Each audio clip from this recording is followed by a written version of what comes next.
প্রদর্শক ইস্পানি মির্জাপুর শুভরাত্রিতে আপনাদের সবাইকে স্বাগত জানাচ্ছি। মধ্যপ্রাচ্য পরিস্থিতি ও বাংলাদেশের চ্যালেঞ্জ নিয়ে আজ আমরা কথা বলবো। আমাদের সাথে কথা বলবার জন্য অত্যন্ত একজন উপযুক্ত অতিথি রয়েছেন, আন্তর্জাতিক বিশ্লেষক সাবেক রাষ্ট্রদূত জনাব এম হুমায়ুন কবির রয়েছেন আমাদের সাথে। আমি শ্রদ্ধা হুমায়ুন কবির স্যারকে স্বাগত জানাই। একই সাথে আরেকজন অতিথি আমাদের সাথে রয়েছেন, Bangladesh association of international recruiting agencies বাইরার সাবেক মহাসচিব জনাব শাবিব আহমেদ চৌধুরী নোমান রয়েছেন আমাদের সাথে।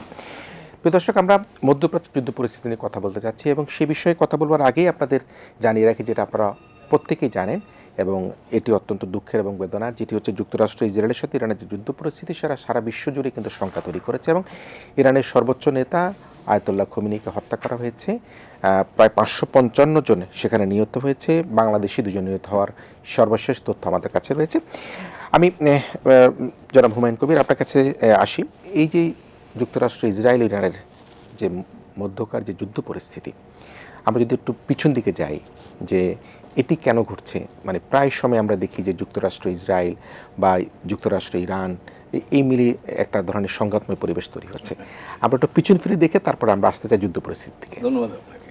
আমি পেছন থেকে শুরু করতেও হবে, কারণ এটা আজকে ইরান যুক্তরাষ্ট্র বা ইসরায়েলের সংঘাত এটা আজকের না, কিন্তু এটা যদি ধরেন আমি একেবারে এখনকার কনটেক্সট থেকেই ধরি, 1953 সালে মোসাদ্দেক গণতান্ত্রিকভাবে নির্বাচিত প্রধানমন্ত্রী হন। তখন ইরানের শাহ, যে শাহকে পরে 79 সালে ক্ষমতাচ্যুত করা হয়েছিল, তাকে মার্কিন যুক্তরাষ্ট্র এবং ব্রিটিশরা এই এখন যেভাবে তারা চেষ্টা করছে, একইভাবে চেষ্টার মাধ্যমে শাহ পালিয়ে গিয়েছিল, তাকে এনে মোসাদ্দেককে মেরে ফেললো, তাকে এনে ক্ষমতায় বসিয়ে দিল। তো তখন আমি বলি যে এটা একটা ওয়েবের মতো যায়, মানে উপরে ওঠে নিচে নামে। তখন মার্কিনিরা বা পশ্চিমারা জিতে ইরানে, কিন্তু ইরানের ভেতরে কিন্তু এই বিক্ষুব্ধ যে পশ্চিমারা আমাদের স্বাধীন হওয়াকে বা আমরা আমাদের নিজের স্বকীয়তায় যা থাকবো এটা তারা কিন্তু গ্রহণ করছে না। এই জন্য মানুষের মধ্যে কিন্তু একটা ক্ষোভ তৈরি হয় এবং সেই ক্ষোভটাকে ধর্মীয় নেতা আয়াতুল্লাহ খোমেনি তিনি এটাকে আস্তে আস্তে মানে এটাকে এক ধরনের একটা কাঠামোর মধ্যে নিয়ে আসেন এবং তার ধারাবাহিকতাই কিন্তু 1979 সালের ফেব্রুয়ারি মাসে এই ইসলামিক বিপ্লব সংগঠিত হয়। এবং এটা কিন্তু অনেক দিন আন্দোলন হতে হতে তারপরে গিয়ে সফলতা পায় 1979 সালের ফেব্রুয়ারি মাসে। এবং যখনই এই আন্দোলন সফল হলো, তখন পাশ্চাত্য জগৎ, সেটা মার্কিন যুক্তরাষ্ট্র বলেন, ইউরোপ বলেন, ইউকে বলেন, তারা তখন এই বিপ্লবকে ব্যর্থ করার জন্য ইরাককে ব্যবহার করলো। এবং সেটাই কিন্তু ইরাক ইরান যুদ্ধ। 1980 সালের সেপ্টেম্বর মাসে 1 তারিখে ইরান আক্রমণ করলো।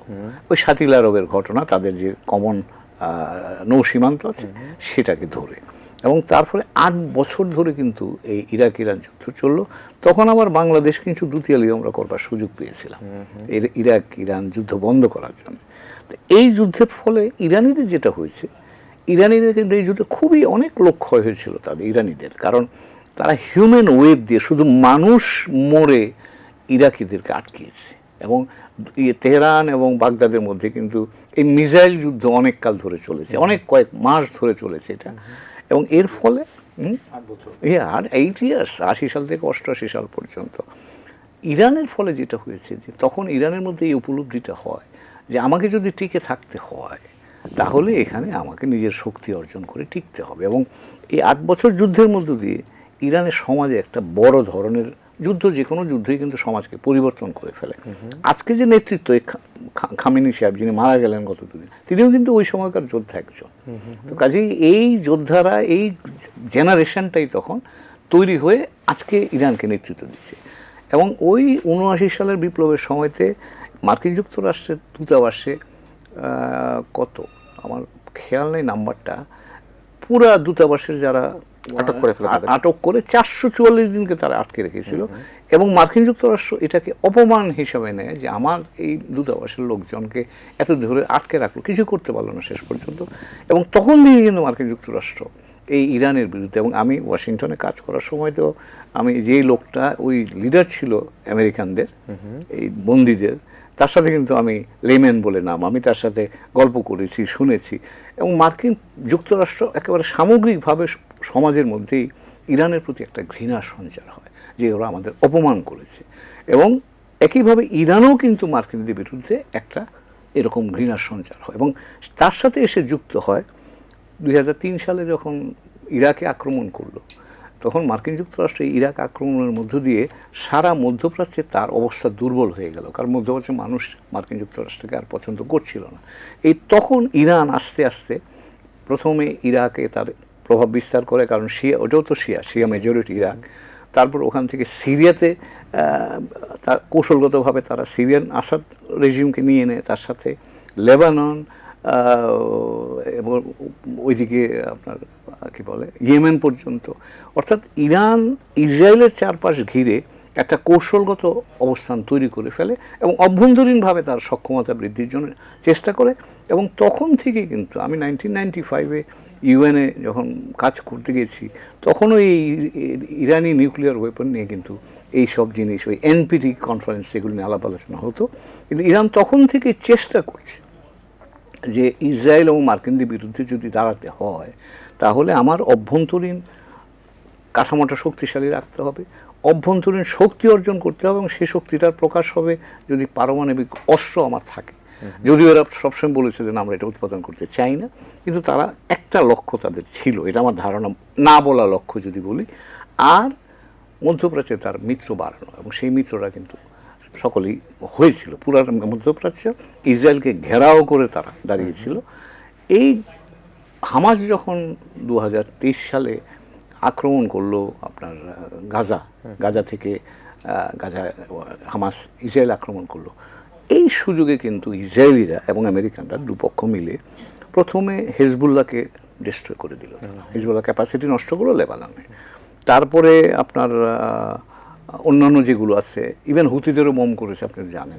সো এতে ফলে যেটা হয়েছে, ইসরায়েলের যে আঞ্চলিক কৌশলটা ছিল যে মিত্র তৈরি করে ইসরায়েলকে কন্ট্রোল করাবো, ইসরায়েলকে সীমাবদ্ধ রাখা, সেই তারই রক্ষাবহটা কিন্তু নষ্ট হয়ে গেল। এবং সোলেমানি, জেনারেল সোলেমানির কথা মনে আছে আপনার?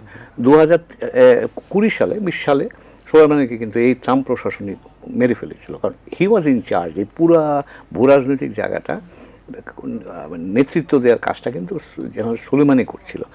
এই সাম্প্রতিককালে হামাসের আক্রমণের পরে ইসরায়েল কিন্তু একটা একটা করে মিত্রগুলোকে সবগুলোকে ধ্বংস করেছে। এবং গত জুন মাসে কিন্তু সে ইসরায়েল মনে করেছে, মার্কিনরাও তার সাথে ছিল, যে এখন ইরানের আর কোনো বন্ধু নাই, তার কোনো গার্ড নাই, আর এখন ফেন্স নাই, এই মুহূর্তে আক্রমণ করো, এবং করে নিউক্লিয়ার তার যে প্রোগ্রামটা আছে সেটা ধ্বংস করার জন্য চেষ্টা করেছে। এবং ইরান কিন্তু এর মধ্যেও চেষ্টা করে যাচ্ছে। এখনও মনে আছে, তখন আপনারা হয়তো শুনেছেন, ইরান 460 কেজি এনরিচড ইউরেনিয়ামের কথা বলা হয়, 60% এনরিচ, মানে যার অর্থ হচ্ছে এই ইউরেনিয়ামটা ব্যবহার করে ইরান কিন্তু পারমাণবিক 10টা অস্ত্র বানিয়ে ফেলতে পারত। সেটাকে ইসরায়েলিরা মনে করেছে যে এটা করতে দেওয়া যাবে না, এবং সেই জন্যই তারা কিন্তু এই যে এখনকার যে এখন যে প্রেজেন্ট কারণটা, সেটাই হচ্ছে কি এখানে হচ্ছে যে ইরানকে আপনি, দিস ইজ দ্য টাইম ইরানকে যদি বাগে আনতে হবে। ওই ইউরেনিয়ামটা ধ্বংস করবার জন্য তো কিছুদিন আগে আমরা দেখেছি বোমা মারা হয়েছিল। হ্যাঁ, ওই তো জুন মাসে ব্যাপকভাবে করলো, কিন্তু এখনো পর্যন্ত এই 460 কিলো ইউরেনিয়াম কোথায় আছে এটা কিন্তু জানে না। এবং যে কারণে এখন তারা চেষ্টা করছে যে এটা তো খুঁজে পাওয়া কঠিন হবে, ইরান একটা বড় দেশ, সেই কারণেই তারা এখন রেজিম চেঞ্জের দিকে যাচ্ছে, যে এদেরকে যদি আমরা সরিয়ে দিতে পারি এবং আমাদের বসংবত কোনো কাউকে যদি এখানে ক্ষমতায় আনতে পারি, তাইলে আর এই ভয়টা আমাদের থাকবে না। এবং বাইরে বলে রাখি, ইসরায়েল কিন্তু মধ্যপ্রাচ্যের পারমাণবিক অস্ত্রধারী দেশ, যদিও এটা প্রকাশ্যে তারা কখনো বলে না।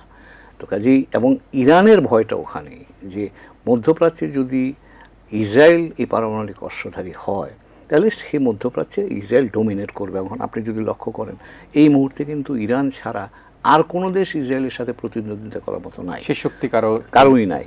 এখন ইরান এই যুদ্ধের মাধ্যমে তারা সেটাকে কনক্লুসিভ লেভেল নিয়ে যেতে চাচ্ছে, যে আর যেন ইরান দাঁড়াতে না পারে। এবং এখানে ইসরায়েল এটা জানতো যে তারা একা পারবে না, সেজন্য মার্কিন যুক্তরাষ্ট্রে নিয়ে আসছে। এখন ওমানি পররাষ্ট্রমন্ত্রী এই যুদ্ধ যেদিন লাগে তার আগের দিন কিন্তু বলেছে আমেরিকানদের যে this is not your war, এটা ইসরায়েলি ওয়ার, তুমি করছো, আমেরিকানদের ব্যবহার করছে ইসরায়েলিরা। তো এখন দেখা যাক কি দাঁড়ায়। কারণ আমার কাছে মনে হয় যে ইরানকে যদি আপনি গত 8 বছর, আপনার প্রশ্নের পরের প্রশ্নের জবাব দিয়ে দিচ্ছি, ইরান দুর্বল অবস্থাতেই জাস্ট ইসলামী বিপ্লবের পরের বছর থেকে 8 বছর তারা যুদ্ধ করেছে দুর্বল অবস্থায়, তাদের কাবু করা যায়নি।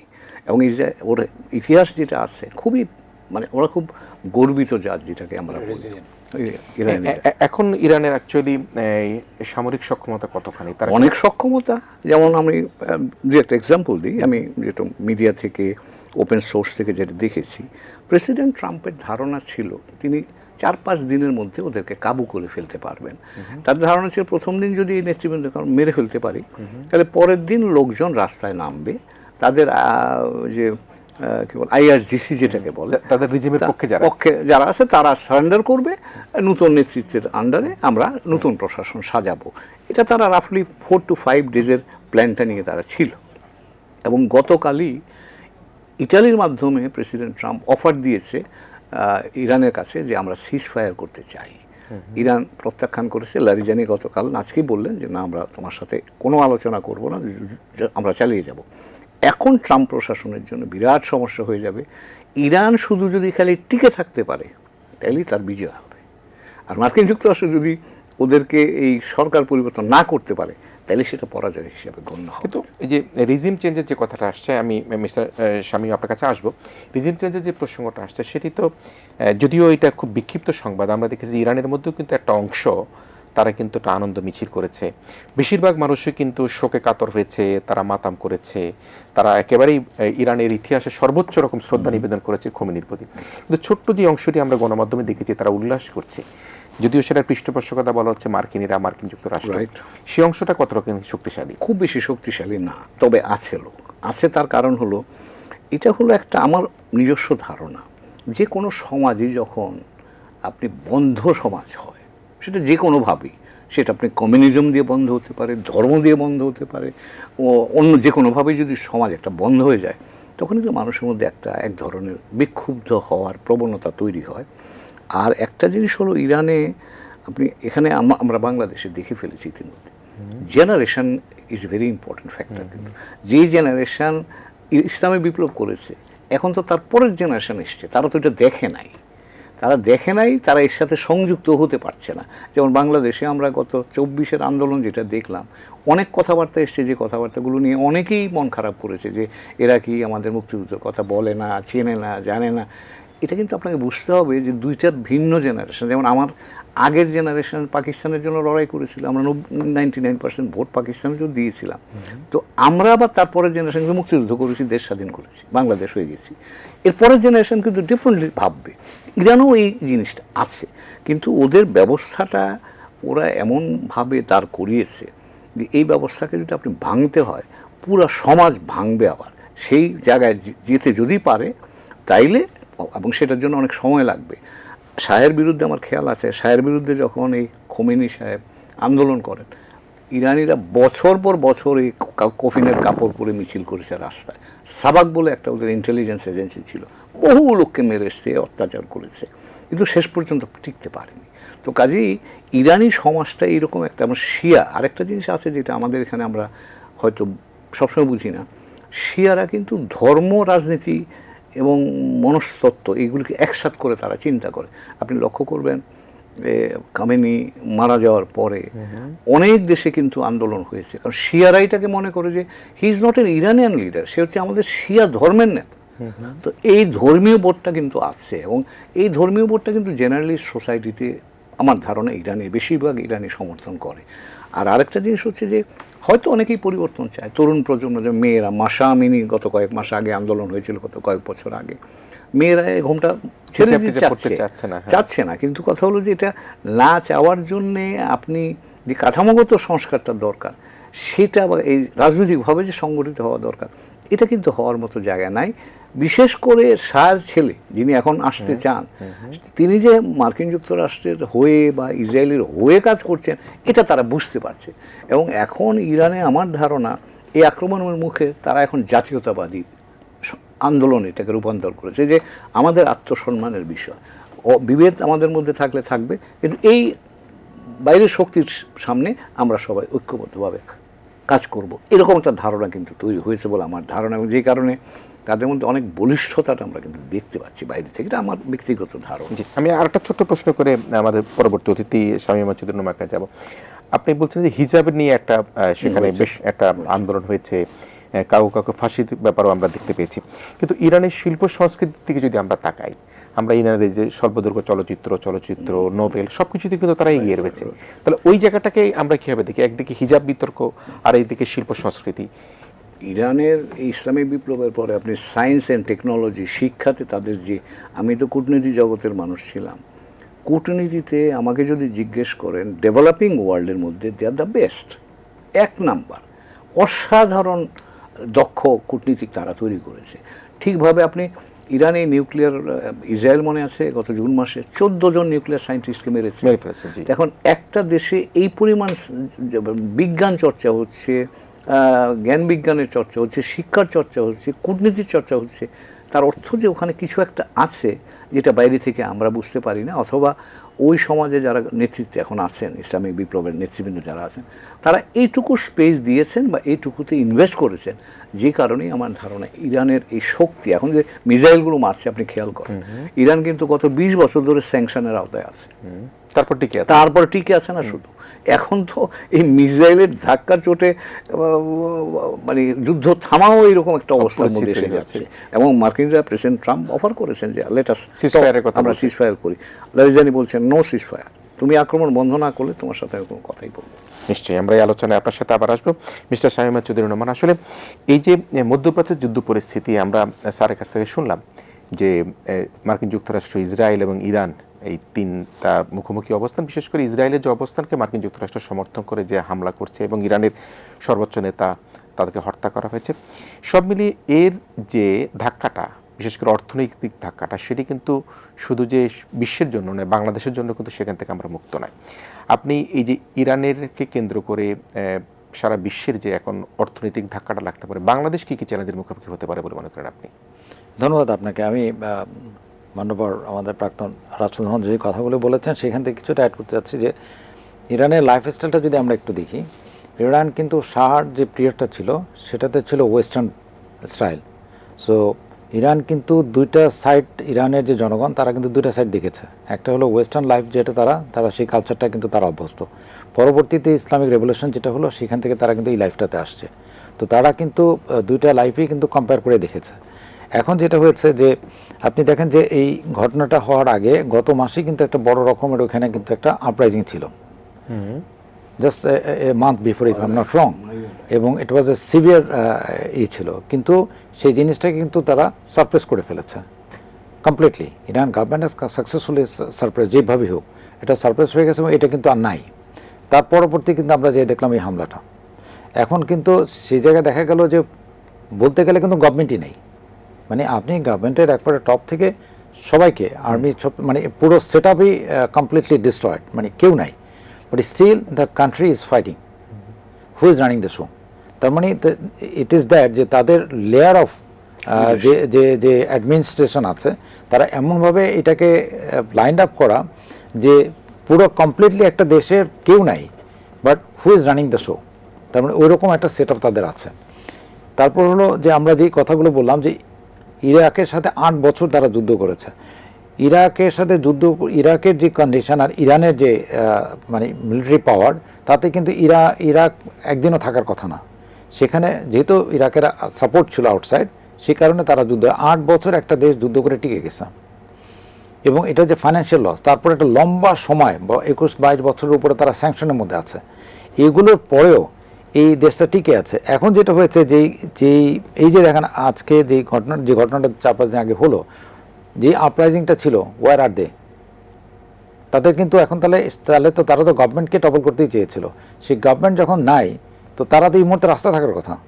কিন্তু আমরা কি দেখতে পাচ্ছি, যেটুকু আমরা সোশ্যাল মিডিয়াতে দেখছি, সেটা হলো যে খোমেনির পক্ষে যারা আছেন ইরানের, দে আর ইউনিফাইড এবং দে আর অন দ্য স্ট্রিট।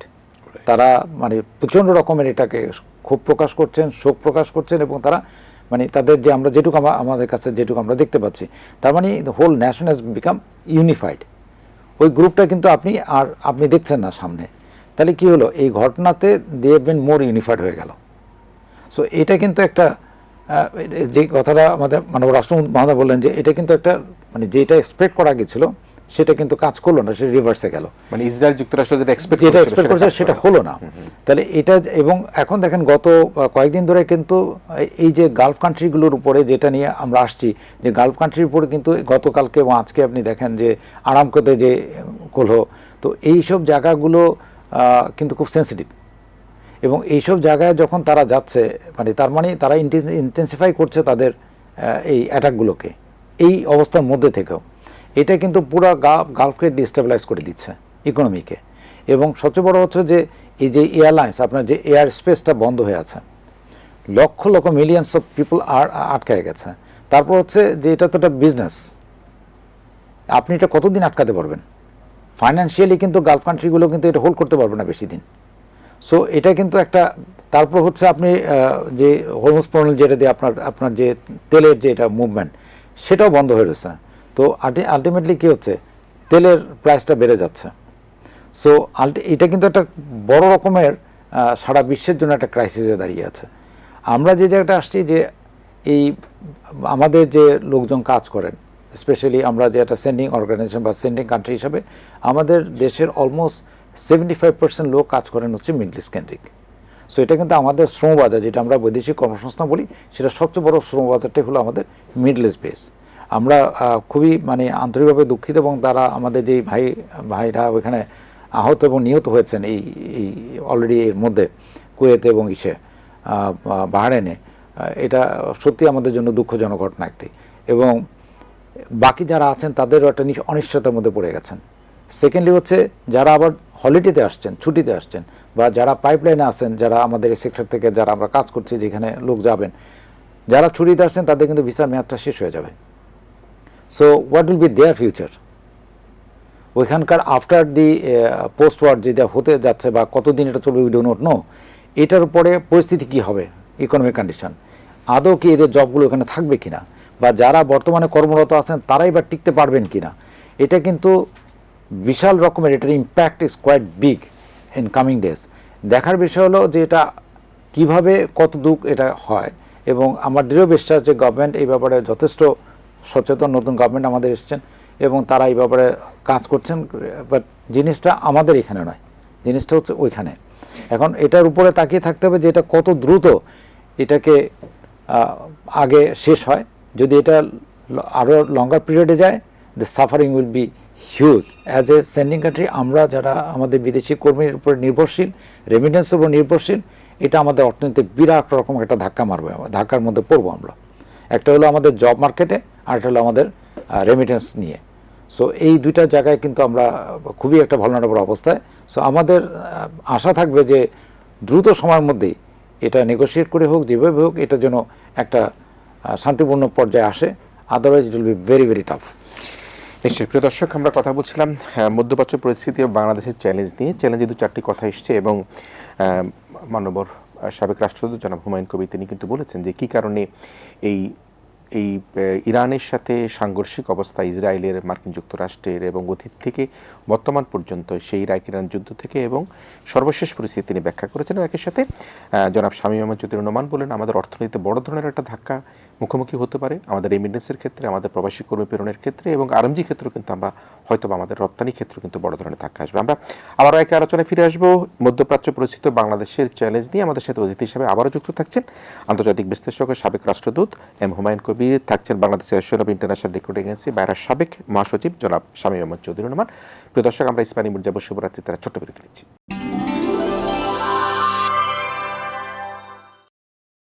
প্রিয় দর্শক, ইসলামী মির্জা শুভরাত্রিতে আমরা আবারও ফিরে এসেছি। আমরা মধ্যপ্রাচ্য পরিস্থিতি ও বাংলাদেশের জন্য চ্যালেঞ্জ নিয়ে আমরা কি হতে পারে সেটা নিয়ে কথা বলছিলাম। অতিথি হিসেবে আমাদের সাথে রয়েছেন আন্তর্জাতিক বিশ্লেষক ও সাবেক রাষ্ট্রদূত জনাব M Humayun Kabir, Bangladesh association of international recruiting agency বাইরার সাবেক মহাসচিব জনাব শামীম আহমেদ চৌধুরী নোমান।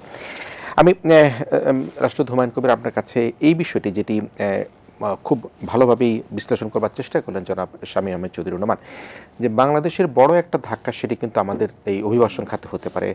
আমরা প্রত্যেকেই দেখেছি যে বাংলাদেশ থেকে প্রতিদিন কিন্তু 30 থেকে 32টা ফ্লাইট থাকে, সেটা হচ্ছে মধ্যপ্রাচ্যগামী। আমরা শুধুমাত্র যে সৌদি আরব তা নয়, আমরা যদি কাতার, কুয়েত, বাহরাইন এসব দেশগুলোতে 30-32টা ফ্লাইট থাকে, 7-8 হাজার মানুষ কিন্তু সেখানে যাতায়াত করে। এর মধ্যে তিনি উল্লেখ করলেন যে এর মধ্যে অনেকে আছে যারা অভিবাসী ইচ্ছুক হতে যাচ্ছেন, যাদের চাকরির মাত্র শুরু হবে, অনেকে আছেন ছুটি নিয়ে এসছেন, তারা হয়তো তাদের কর্মে যোগদান করবেন, আবার অনেকে আছে হয়তো নানা রকম ব্যবসা বাণিজ্য বা কাজে যাচ্ছেন। সে অবস্থার প্রেক্ষাপটে যদি এই যুদ্ধটা দীর্ঘায়িত হয়, আমাদের অভিবাসন খাতে কী বিরূপ প্রভাব পড়তে পারে? আমরা জানি যে আমাদের প্রায় 50%-এরও বেশি কিন্তু রেমিটেন্স এই দেশ থেকে আসে।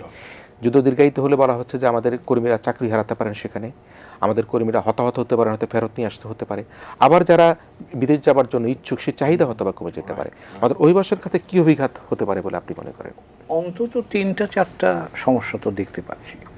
একটা হচ্ছে যে এখন ধরেন যেভাবে ইরানি মিসাইল পড়ছে, এবং ইরানিরা কিন্তু আজকে 3য় দিনে তারা স্ট্র্যাটেজি কৌশলটা পরিবর্তন করেছে।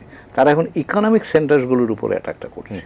তারা হচ্ছে আপনি যেমন দেখছিলেন ওদের তেলের প্ল্যান যেগুলো আছে এগুলোতে, হোটেল বিমানবন্দর, এইসব জায়গায় আমাদের বাংলাদেশিরা কিন্তু এইসব জায়গায় কাজ করে। তো কাজেই আমাদের বাংলাদেশি ভাই বোনদের নিরাপত্তাটা নিশ্চিত করা দরকার। ইতিমধ্যেই বাংলাদেশ সরকার দূতাবাসগুলোকে নির্দেশ দিয়েছে, বিভিন্ন দূতাবাস থেকে আমাদের যারা ভাই বোনরা আছে তাদেরকে সতর্ক করা হয়েছে যে আপনারা নিরাপদ জায়গায় থাকেন। তো এদের নিরাপত্তাটা নিশ্চিত করাটা হলো একেবারে প্রাথমিক কাজ। এবং এটা আমি বলি যে, বা আমার উপলব্ধি সেটা হচ্ছে যে আপনি বললেও তো বিভিন্ন জায়গায় ছড়ানো ছিটানো, মানে প্রায় 40-45 লাখ লোক আপনার সেই ইউএই থেকে শুরু করে আপনি জর্ডান পর্যন্ত যদি যান, এই পুরা বেলটাতে মানুষ বিভিন্ন দেশে আছে।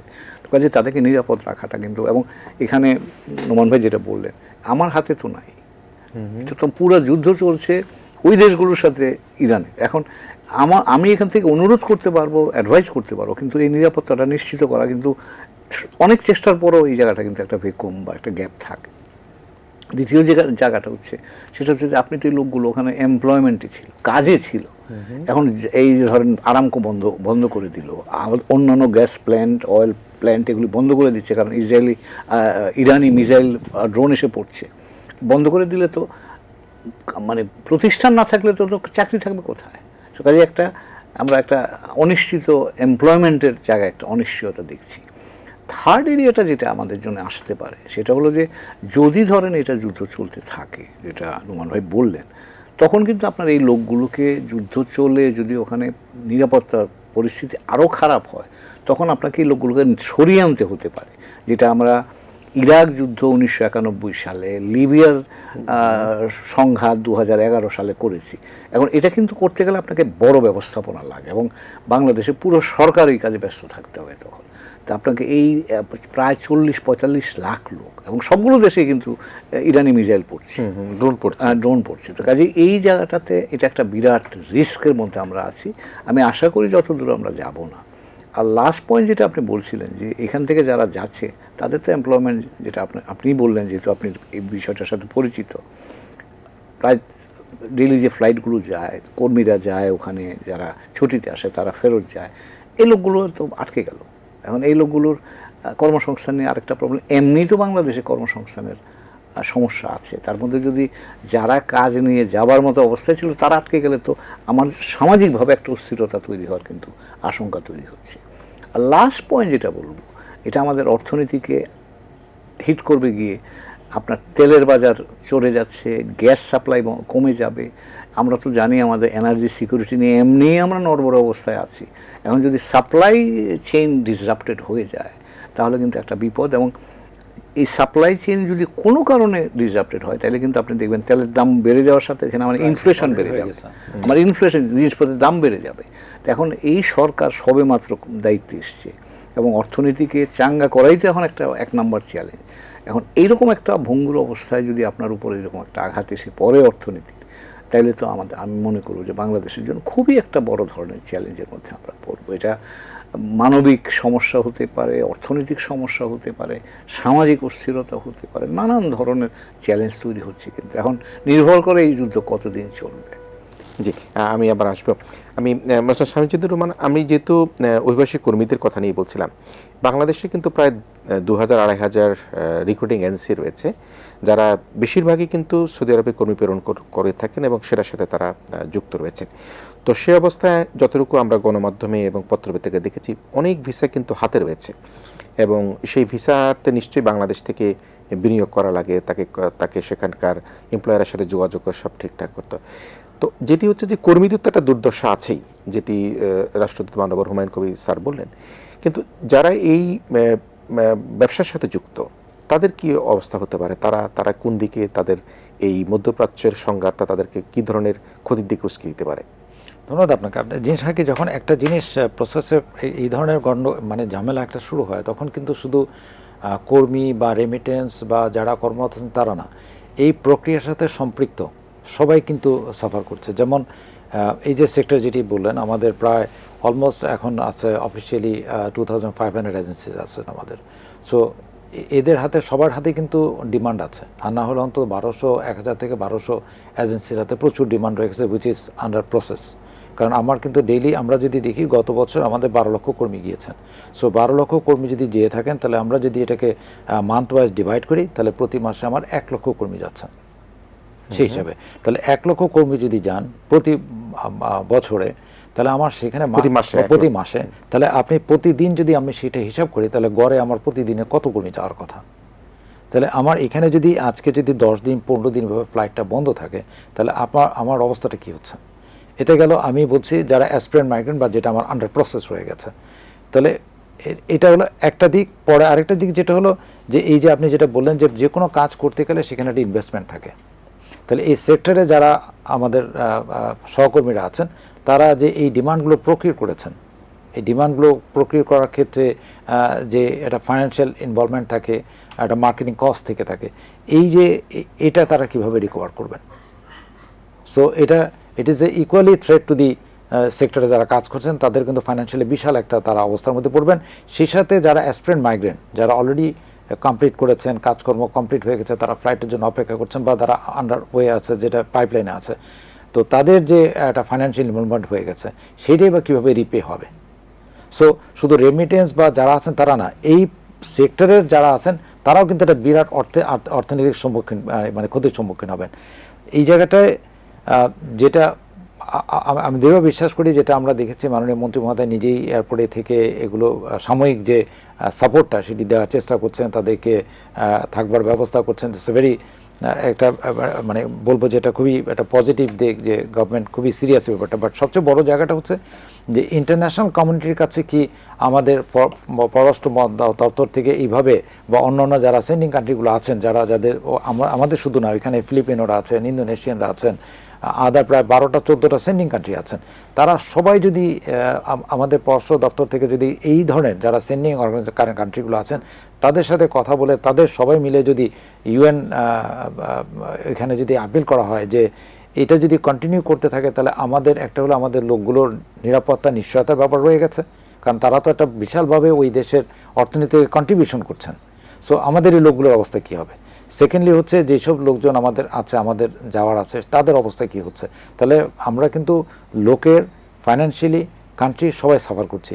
সো এই ব্যবস্থার যত দ্রুত একটা সমাধানের দিকে যাওয়া যায়, নিশ্চয়ই একটা ডিপ্লোম্যাটিক বলেছেন। আমি জানি না মার্কিন যুক্তরাষ্ট্র, ইসরায়েলের মতো দেশগুলো কোনো মানুষের মানবিক কথা শুনবে কিনা, বা আমরা সেন্ডিং অর্গানাইজেশনের কথা বললেন বা সেন্ডিং কান্ট্রিগুলোর কথা বলবেন, তাদের মানবিক মূল্যবোধ আছে কিনা সেটি নিশ্চয়ই আমরা বুঝতে পারছি যে আমরা বললেই তারা শুনবে কিনা, তবে একটা নিষ্পত্তি হওয়া দরকার। আমি আবার একটু ফিরে আসি রাষ্ট্রদূত হুমায়ুন কবির আপনার কাছে। মার্কিন প্রেসিডেন্ট ট্রাম্প কিন্তু তার একটা টুইটে তিনি বলেছেন, খোমেনিকে হত্যার পর ইতিহাসের অন্যতম খারাপ মানুষ খোমেনি মারা গেছেন, এবং তিনি কিন্তু এই সংবাদটি প্রথম কিন্তু তিনি দিয়েছেন। তো তার এই মন্তব্যটা আসলে আপনি বলছেন শিয়ারা অত্যন্ত অর্গানাইজড, মুসলিম বিশ্বের জন্য আসলে কী ধরনের, এবং যদি ইরান যদি একেবারে মাথা নত না করে, এই যুদ্ধ যদি অব্যাহত থাকে, ট্রাম্পও যদি সিজফায়ারের কথা বলছেন, এক পর্যায়ে যদি সিজফায়ারের সেই পরিস্থিতি তৈরি না হয়, ইসরায়েলও যদি আগ্রাসনী ভূমিকায় থাকে, তাহলে আসলে ভবিষ্যৎটা কী? ধন্যবাদ আপনাকে। ভবিষ্যৎটা যে খুব ভালো কিছু হবে সেটা মনে হচ্ছে না। এবং এই যে বললেন প্রেসিডেন্ট ট্রাম্প যেভাবে চিত্রিত করেছেন খামেনি সাহেবকে যেভাবে তিনি বর্ণনা করেছেন, এটা মিউচুয়াল। ইরানিরা কিন্তু মার্কিনীদের বলে শয়তান। এরা কিন্তু আমেরিকাকে বলে বড় শয়তান, ইসরায়েলকে বলে ছোট শয়তান। আচ্ছা, কাজে দুই দিকেই এই পারস্পরিকভাবে তারা এই ধরনের শব্দ বিশেষণ ব্যবহার করে। এটা পারস্পরিক ঘৃণা থেকে এসছে বলে আমার ধারণা। বাট এটাকে আমি ওইভাবে দেখি না এখন, যে ঠিক আছে এটা বলে এগুলি মানে তার ডোমেস্টিক কনস্টিটিউয়েন্সি যারা আছে আমেরিকানদেরকে একটুখানি খুশি করবার জন্য, দেখো এরকম একটা শয়তান বা এরকম একটা খারাপ লোককে আমি মেরে ফেললাম।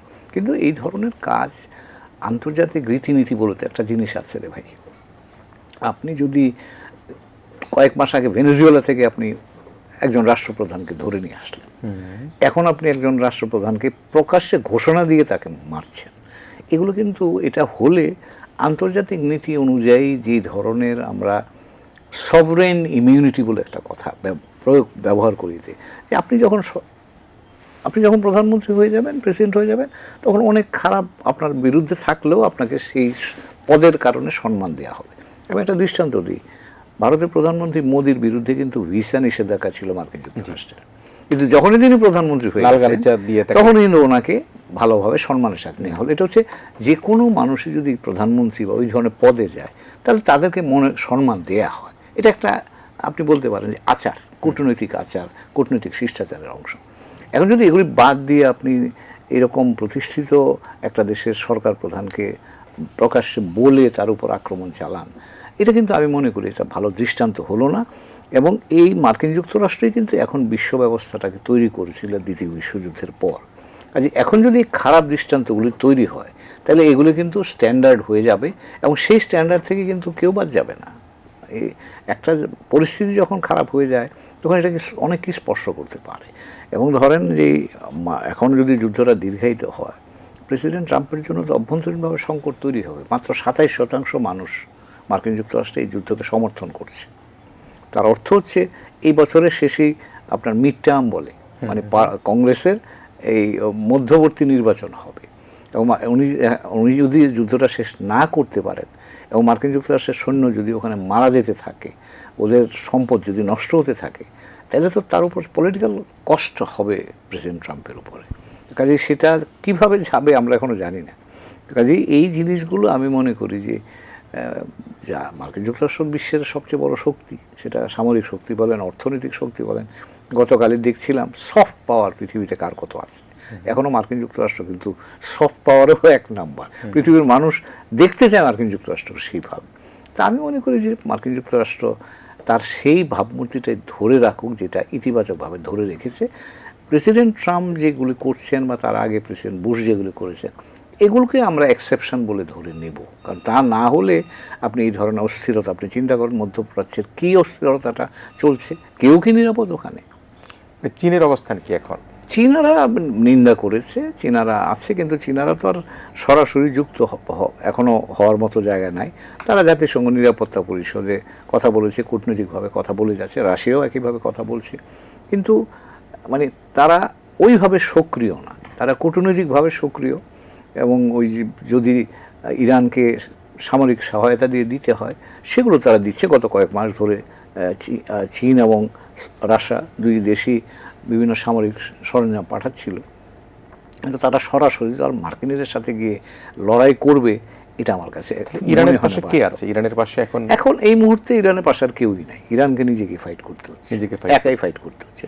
এখন ইরানে একা ফাইট করলে, ওই যে বললাম, ওরা কিন্তু 8 বছর ধরে ফাইট করেছে, একবার 80 থেকে 88 পর্যন্ত যুদ্ধ করেছে। এবং ইরান ধরেন এখানে আমেরিকান অবজেক্টিভ হচ্ছে যে ইরানের রেজিম চেঞ্জ করে ফেলা।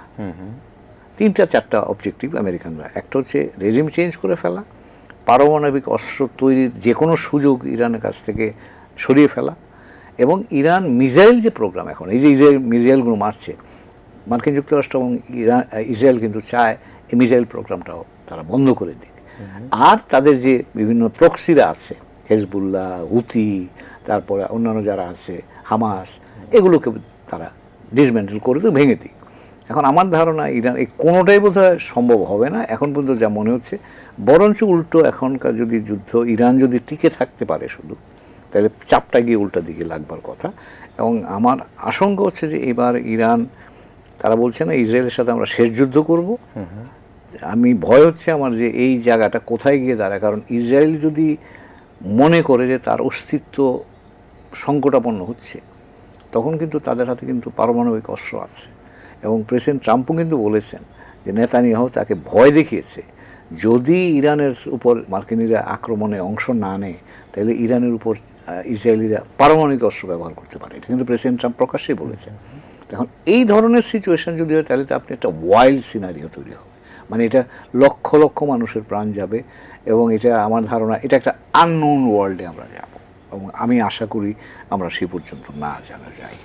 দর্শক, আমরা একটা শেষ বিরতি নিচ্ছি। আবারও আমরা আমাদের সাথে মধ্যপ্রাচ্যে পরিচিত বাংলাদেশের যে চ্যালেঞ্জ সেগুলো নিয়ে কথা বলবার জন্য অতিথি হিসেবে রয়েছেন মাননীয় সাবেক রাষ্ট্রদূত আন্তর্জাতিক বিশ্লেষক এম হুমায়ুন কবির রয়েছেন, বাইরের সাবেক মহাসচিব শামীম আহমেদ চৌধুরী রয়েছেন। আমরা বিরতির পর মধ্যপ্রাচ্যের মধ্যে সৌদি আরবের আসলে অবস্থান কি, তাদের কোনো রকম বক্তব্য মন্তব্য কীরকম রয়েছে, কাতার কুয়েত তাদের অবস্থানে জানবার চেষ্টা করবো। আমরা ইসমানী মির্জা বশিবরাতে তারা শেষ বিরতি নিচ্ছি।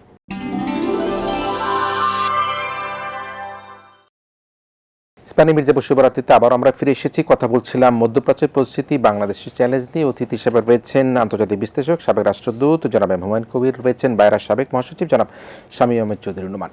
আমি একটু মিস্টার নোমান আপনার কাছে আসতে চাই। আমরা জানতে চেষ্টা করছিলাম রাষ্ট্রদূত হুমায়ুন কবিরের কাছ থেকে, তিনি নানা বিশ্লেষণ বললেন। আসলে সৌদি আরব বা আমরা কুয়েত, কাতার, তাদের সরকার বা রাষ্ট্রপ্রধান বা রাজপরিবার তাদের অবস্থানটা কি, তারা কি চায় মনে হয় আপনার কাছে? ওয়েল, এটা হলো জিও পলিটিক্সের একটা পুরো ব্যাপার, যেটা মাননীয় রাষ্ট্রদূত মহোদয় এটা আমার চেয়ে ভালো জানবেন, বিকজ তারা এটা নিয়ে কাজ করেন। আমরা যেহেতু মানে এই কি বলি, আমরা হচ্ছে ফরেন রেমিটেন্স বলি বা আমরা কর্মী প্রেরণ বলি, মার্কেটটা যেটা আমাদের ফরেন এমপ্লয়মেন্ট মার্কেটটার মধ্যে আমরা থাকি, বাট যেহেতু এটা ফরেন এমপ্লয়মেন্ট রিলেটেড ম্যাটার এবং আমাদের মধ্যপ্রাচ্য নিয়েই আমাদের 70 to 80% আজকে সেই 78 থেকে যদি আমরা দেখি এই মার্কেটগুলো আমাদের কাছে পুরোটাই ওমান, কাতার, কুয়েত, বাহরাইন, জর্ডান, লেবানন, পুরোটা জায়গায় আমাদের কর্মীরা কাজ করছেন। সো এটা তো আমাদের জন্য একটা বিশাল রকমের থ্রেট হয়ে অবস্থায় দাঁড়িয়ে আছে এখন, বিদেশি কর্মসংস্থানের ক্ষেত্রে, আপনার রেমিটেন্সের ক্ষেত্রে। তারপর আরেকটি যেটি হলো আমাদের যেমন আমাদের তেলের যেটা প্রবলেম হবে, জ্বালানির ঘাটতি, এবং সেটার যে প্রাইস আপ হয়ে যাবে, সেখানে কিন্তু আমার এটা অ্যাফোর্ড করা আমাদের দেশের জন্য কোয়াইট ডিফিকাল্ট হয়ে যাবে। সো কারণ আমরা অনেক স্বল্প মূল্যে কিন্তু এইসব দেশ থেকে আমাদের এই তেলটা আমরা আহরণ করে থাকি, সেই সুযোগটা আমরা আদৌ পাবো কিনা। তারপরে এটা যদি লঙ্গার হয় তাহলে সেই ক্ষেত্রে অনেক কিন্তু নতুন প্রজেক্ট কিন্তু ওই দেশ নিয়েছে, যেখানে আমাদের আরও লক্ষ লক্ষ কর্মীর কর্মসংস্থানের সুযোগ রয়ে গেছে। তো সেই ক্ষেত্রে সেই প্রজেক্টগুলো আদৌ আগামীতে চলবে কিনা, বাস্তবায়ন হবে কিনা, সেটা যদি বাস্তবায়নের হুমকির সম্মুখীন পড়ে, সেই দেশ যদি চিন্তা করে তখন এটা করবে কি করবে না, তাহলে সেই ক্ষেত্রে কিন্তু আমরা আবার আমাদের যে জব মার্কেটের সৃষ্টি হয়েছিল বা নতুন কর্মীর নতুন যে জবের ক্রিয়েটেশন ছিল, সেখানে কিন্তু বাধাগ্রস্ত হব।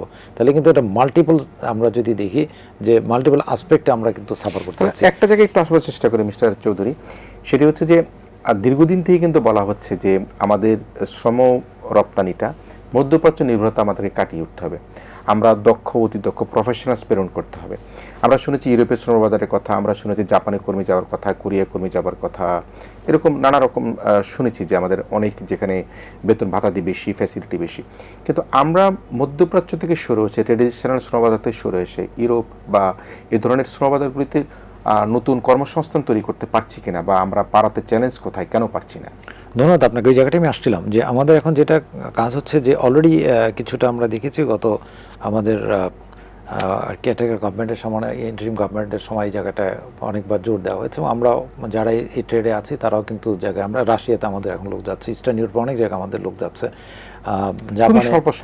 জাপানে আমি আসছি। সেই জায়গাটায় যে প্রবলেমটা হচ্ছে যেমন মালয়েশিয়া একটা মার্কেট, মার্কেট কিন্তু মালয়েশিয়া অলরেডি কিন্তু খুলেছে, এবং সেখানে কিন্তু মালয়েশিয়াতে কর্মী যাচ্ছে অলরেডি। নেপাল থেকে 30-40 হাজার লোক ওখানে চলে গেছে মালয়েশিয়া মার্কেটে, সেখানে কিন্তু আমাদের কর্মীরা এখনও যেতে পারেনি। তার মানে মালয়েশিয়া একটা লুক্রেটিভ মার্কেট, এই জন্য আমরা বলছি কম্পেয়ার টু সৌদি আরব এবং অন্য জায়গায়, কারণ মালয়েশিয়ার মিনিমাম ওয়েজেস ইজ 1500 রিঙ্গিটস।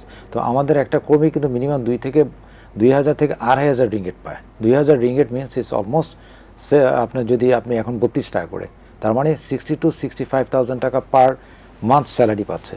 তাহলে ওভারটাইম সহ কিন্তু আমার একটা লোক প্রায় 70 থেকে 80,000 টাকা বেতন পায়, যেটা কিন্তু মিডল ইস্টে কোনো মার্কেটে নেই।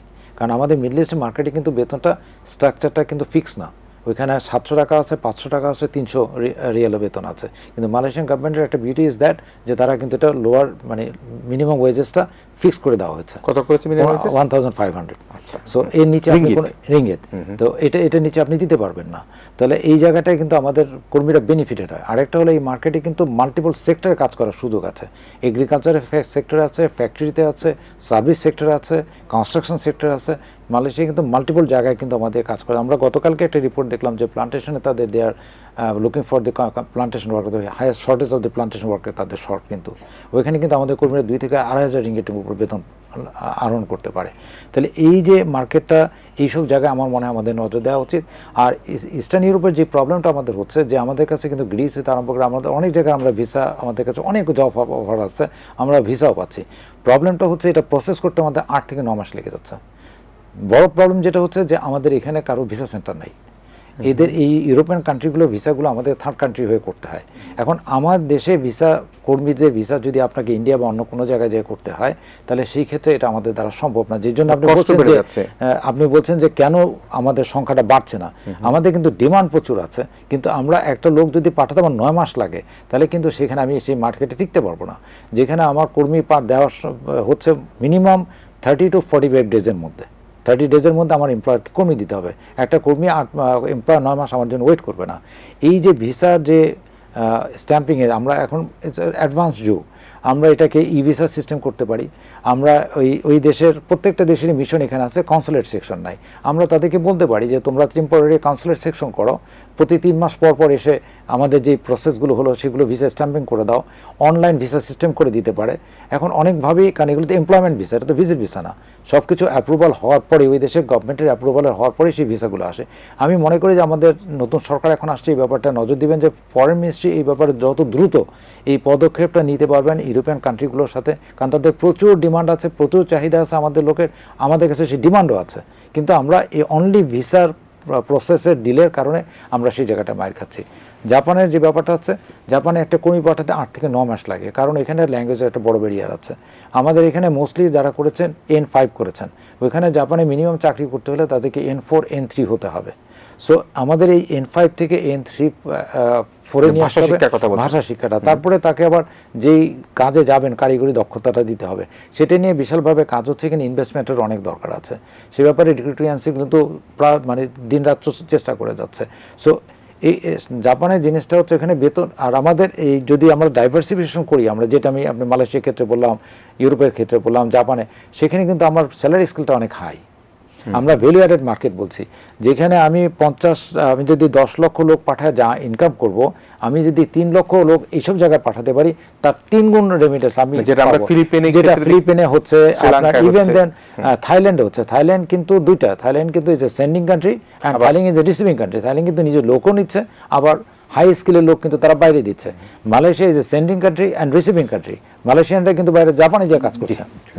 একেবারে শেষ করছি, আমি যে প্রশ্নটা প্রথমেই করেছিলাম, মধ্যপ্রাচ্য, কাতার, কুয়েত, তাদের অবস্থানটা কি একেবারে এই যুদ্ধ পরিস্থিতি? তারা কি চাচ্ছে, বা তারা আসলে ইয়ানাপসি করছে কিনা? তারা সকলেই মানে অবস্থানগত বিষয় যদি বলেন, তাহলে তারা কিন্তু এই যুদ্ধে জড়িত হতে চায়নি। এবং সেই সৌদি আরব থেকে প্রকাশ্যে, অন্তত সৌদি আরব বলেছে যে তারা এখানে যুক্ত হতে চায় না। কাতার, ইউএই, সবাই ইউএর সাথে একটু টেনশন আছে ইরানের, কিন্তু তারপরেও আমার ধারণা এরা কেউ এতে যুক্ত হতে চায়নি। এবং তারা চেষ্টা করছিল যাতে এই সংজ্ঞাটা না হয়। কিন্তু যেটা মনে হচ্ছে এখন, যে প্রেসিডেন্ট ট্রাম্প, ইসরায়েলি নেতানিয়াহু, উনি কিন্তু এই গত 1-1.5 বছরে 6বার না 7বার ওয়াশিংটন ভিজিট করেছেন। কাজে সে তার ঘাড়ের উপরে বসে তাকে রাজি করিয়েছে, এবং সেই কারণেই ইসরায়েলি যুদ্ধটা এখন মার্কিন যুক্তরাষ্ট্র করতে হচ্ছে। এবং এখন ইরান চেষ্টা করছিল এই গালফের কান্ট্রিজ আছে তাদেরকে দিয়ে মার্কিন যুক্তরাষ্ট্রের উপর চাপ তৈরি করতে, কিন্তু সেটা সফল হয়নি। না হওয়ার ফলে আপনি লক্ষ্য করবেন যে এই ইরান কিন্তু এদের উপর রাগ খানিকটা আছে, এবং তারা চেষ্টা করছে বিভিন্ন রকমভাবে তাকে, যে পেইন আমার না, তোমারও পেইন হোক। এবং এইটা তাদের অবস্থানটা ইনিশিয়ালি ছিল যে এরকম, কারণ এই যুদ্ধ তো যে কোনো যুদ্ধই আপনি অনিশ্চিত, যুদ্ধটা শুরু করতে পারবেন কিন্তু শেষ করবেন কীভাবে, এবং তার কিন্তু একটা সোশ্যাল পলিটিক্যাল কনসিকুয়েন্স হয়। এই যে ধরেন এখন যদি যে ঘাঁটিগুলোর উপর আক্রমণ হচ্ছে, আমি নিশ্চিত ওই দেশের মানুষ হয়তো ভাবছে ভাই এখানে যদি ঘাঁটি না থাকতো তাহলে তো আমি আক্রমণ মুখে পড়তাম না। তো কাজে এমন একটা পরবর্তীতে এই আলোচনাটা হতে পারে যে ওদের ঘাঁটি আমার দরকার নেই, ঘাঁটি সরাও। তো কাজে এটাও কিন্তু একটা তাদের রাজনৈতিকভাবে তারা এই চাপে পড়তে পারে। তো আমার ধারণা যে মধ্যপ্রাচ্যের রাজনৈতিক কাঠামোগুলো বেশিরভাগই তো রাজতান্ত্রিক। তো এখন তাদেরকে এই যুদ্ধ হয়তো তাদেরকে নতুন করে ভাবাতে হবে। তাদের এখনকার যে রাষ্ট্রীয় কাঠামোটা যেভাবে আছে, এই যুদ্ধ হয়তো তাদেরকে বাধ্য করবে তার থেকে একটু পরিবর্তন করার জন্যে। কারণ তারা এতদিন ধরে মানুষজনকে রাজনৈতিক অংশগ্রহণ ছাড়াই তারা হয়তো অর্থনৈতিক সুবিধা দিয়ে মানুষজনকে ভুলিয়ে রেখেছে বা মানুষ তাতে হ্যাপি ছিল। কিন্তু এই যুদ্ধটা আমার ধারণা এই অবস্থাটাকে প্রশ্নের মুখে আনতে পারে। একেবারে সবশেষে যদি বাংলাদেশের আসলে অবস্থানটা যেরকম, বাংলাদেশ আসলে কোনো পক্ষ অবলম্বন না করছেই বলা চলে, তবে অবশ্যই আমরা দেখতে পেয়েছি যে সর্বোচ্চ ধর্মীয় নেতা তার হত্যাকে তারা নিন্দা জানিয়েছেন। বাংলাদেশের অবস্থানটা কি হওয়া উচিত বলে মনে করেন? আমরা গত দুদিনের দুইটা স্টেটমেন্ট করেছি। প্রথম যে স্টেটমেন্টটা করেছিল সেটাতে আমরা ইরান যে পাল্টা আক্রমণ করেছে সৌদি আরব, কাতার, কুয়েত এগুলোর উপর, তাকে আমরা নিন্দা করেছি। কিন্তু ইরানের উপর যে আক্রমণটা হয়েছে সেটার আমরা নিন্দা কিন্তু গতকাল করিনি। না করার কারণে এই সাধারণ মানুষের জনমনে কিন্তু এটা একটা বড় প্রশ্ন তৈরি করেছিল। সেই প্রশ্নের মুখে আজকে আবার সরকার বলছে না, খোমেনি সাহেবের মৃত্যুতে আমরা শোকাহত এবং আমরা চাই যে এখানে শান্তিপূর্ণ পরিবেশ ফেরত আসুক ইত্যাদি ইত্যাদি। তো এখানে আমার ধারণা নতুন সরকার তাদের কিন্তু মধ্যপ্রাচ্যের বিষয়ে এবং এখন কিন্তু কৌশলগতভাবে শুধু মধ্যপ্রাচ্য না, আপনার এই ভূরাজনৈতিক ঘূর্ণন যেটাকে আমরা বলি সেটার মধ্যে কিন্তু আমরা ইতিমধ্যে পড়ে আছি। চীন মার্কিন যুক্তরাষ্ট্রের প্রতিদ্বন্দ্বিতা, চীন ভারত প্রতিদ্বন্দ্বিতা এবং এই মধ্যপ্রাচ্য আমাদের কিন্তু মনে করিয়ে দিল যে এই জটিলতা, ভূরাজনৈতিক জটিলতা কিন্তু আমাদের উপর আসবে। এখানে আমি মনে করি সমাজের বিভিন্ন শ্রেণী পেশার মানুষদের সাথে আলাপ আলোচনার মধ্য দিয়ে বাংলাদেশের অবস্থান এই বিষয়গুলোতে কি হওয়া দরকার সেটা একটা সর্বসম্মত সহমত ভিত্তিক একটা কাঠামো তৈরি করা দরকার। কারণ নাইলে আজকে এটা হচ্ছে, কালকে তো চীনের সাথে যেমন আমরা মার্কিন যুক্তরাষ্ট্রের সাথে যে ট্যারিফ এগ্রিমেন্টটা করলাম, রেসিপ্রোকাল ট্যারিফ এগ্রিমেন্ট, এর মধ্যে অনেক প্রভিশনস আছে যেগুলো আপনাকে চীনের সাথে কাজ করতে বাধা সৃষ্টি করবে। কাজে এটা তো সরকারের পক্ষে জটিল, কারণ আমরা সই তো করে ফেলেছি। এখন আমি মনে করি, এটা আমার ব্যক্তিগত ধারণা, যে আমরা সমাজের যারা স্টেক হোল্ডার আছে, আপনারা আছেন, ব্যবসায়ী, গার্মেন্টস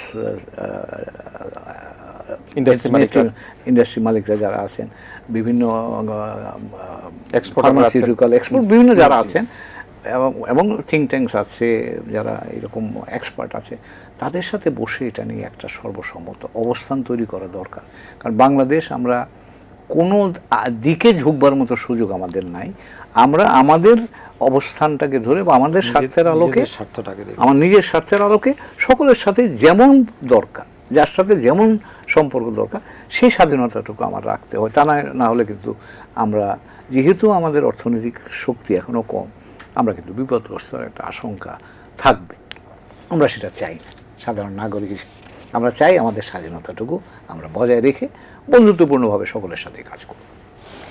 দর্শক, আমরা শুনছিলাম মধ্যপ্রাচ্যের পরিস্থিতি নিয়ে, বাংলাদেশের চ্যালেঞ্জগুলো নিয়ে, এবং সে অবস্থায় সর্বশেষ মানব রাষ্ট্রদূত, সাবেক রাষ্ট্রদূত জনাব হুমায়ুন কবির যেটি বললেন যে বাংলাদেশ সকল স্টেক হোল্ডারদের সাথে কথা বলে আমাদের অবস্থানটা কী হবে সেটি আমরা নিশ্চয়ই নির্ধারণ করব। তবে অবশ্যই আমাদেরকে মনে রাখতে হবে যে বাংলাদেশে এখন অর্থনীতিতে যেভাবে বিগত শাসনামলে আমরা বাংলাদেশকে একটা ধ্বংসস্তূপের মধ্যে দাঁড় করে গিয়েছে, সুতরাং সে অবস্থা থেকে ফিরে আসবার জন্য আমাদেরকে অত্যন্ত সতর্কতার সাথে রাষ্ট্র পরিচালনা করতে হবে। আমরা দেখেছি মাননীয় প্রধানমন্ত্রী আমাদের অভিবাসী ভাই বোনদের খবর নিয়েছেন, এয়ারপোর্টে খবর নিয়েছেন, তিনিও নানা রকমভাবে খোঁজ খবর রাখছেন, সরকারও নানা কর্মপরিকল্পনা গ্রহণ করছেন। তবে সবশেষ কথা সেটি হচ্ছে গিয়ে আমাদেরকে যে কোনো পরিস্থিতি মোকাবেলার জন্য দেশের সকলে মিলে একতালে এক লয় দেশকে ভালোবাসতে হবে, বাংলাদেশকে বুকে লালন করতে হবে। তাহলে কিন্তু আমরা আমাদের যত রকম চ্যালেঞ্জ, যেটি মানব রাষ্ট্রদূত বলবার চেষ্টা করেছেন যে ইরানের মানুষ কিন্তু মানব ঢাল হয়ে সে ইরানকে রক্ষা করেছেন, আমরা সেই জায়গায় অবস্থান না করলেও কিন্তু দেশকে ভালোবাসে দেশের জন্য, মানুষের জন্য, দশের জন্য নতুন মন্ত্রী পরিষদ হচ্ছে, নতুন এমপি সাহেবরা আসছেন, নতুন প্রধানমন্ত্রী হচ্ছেন, সবাই মিলে যদি আমরা কাজ করি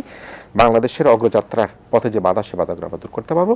প্রিয় দর্শক, আপনারা ভালো থাকবেন। বিশেষ করে যারা মধ্যপ্রাচ্যের বিভিন্ন দেশে অবস্থান করছেন, আমাদের অভিবাসী ভাই বোনেরা, আপনারা নিরাপত্তা থাকবেন।